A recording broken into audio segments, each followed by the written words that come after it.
coming up in Neshoba County, I was born in '35, and the only thing you had to hunt as I got old enough to know what was in the woods was squirrels and rabbits,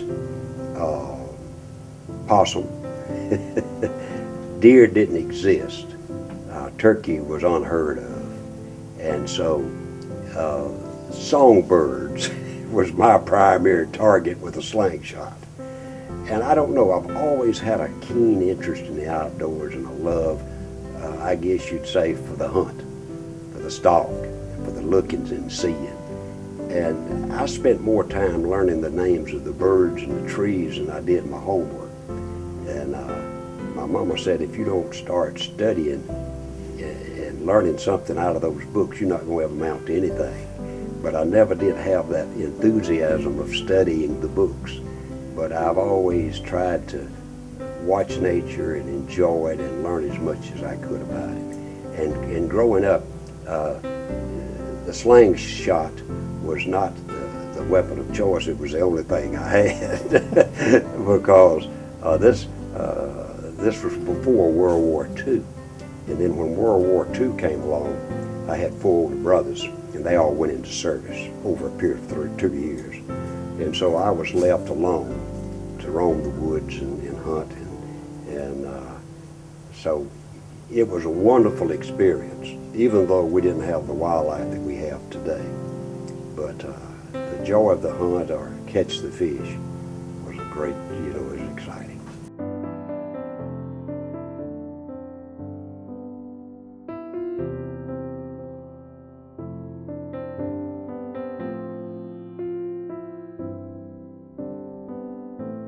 I started to work with the Game and Fish Commission in 1963.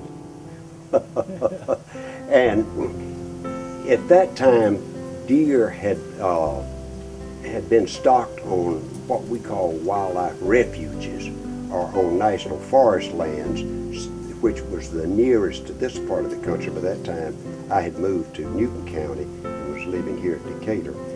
We had deer on Tallahassee Wildlife Management Area and Red Creek and Leaf River. In fact, Leaf River was one of the first wildlife management areas that had a huntable deer population, and it would also, they trapped deer off of Leaf River and moved to other national forest lands or lands that were suitable for deer.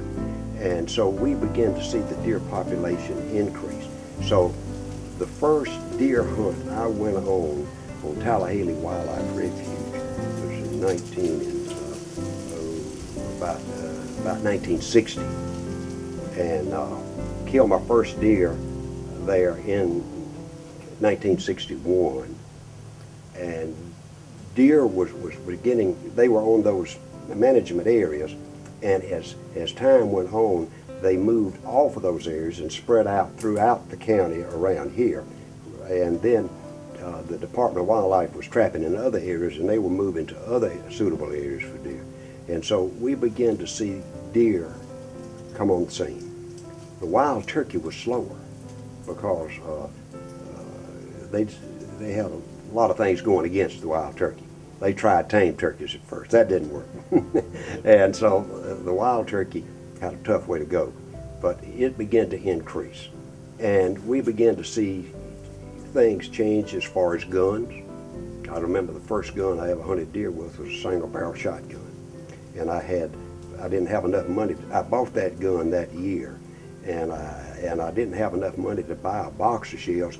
I bought 5 out of the box, 5 buckshot. Now, I'm not lying. And what I could do, I could take the shells and put them between my fingers. I could put 2 shells and 1 in the gun, and I was a deer hunter. I had my Army camouflage on. Well, it wasn't camouflage, it was OD. And I was as well dressed as anybody in the woods. And so we had deer hunting in the 60s.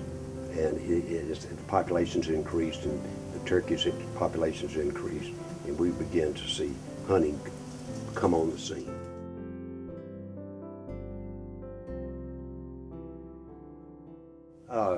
I don't think I've had much of an impact either way, really. But I think the joy of this, and and that's what people tell me, that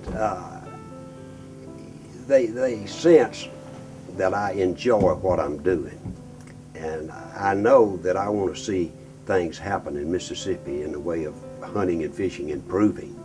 And I saw people that was with the Game and Fish at that time, which is Department of Wildlife, Fisheries and Parks, that like Bill Turcott, who was in charge of the Game Division, and Mr. Bill Freeman, who was in charge of the Fisheries Division, and other law enforcement, chiefs, and saw how what they were doing and how things were improving. It was contagious, and I wanted to see things happen as far as in the realm that I played. I was with Hunter Ed in between television, and seeing that Hunter Ed saved lives, and seeing young people get involved in hunting and fishing because of the course that we taught in the schools and other places. It was just an exciting time.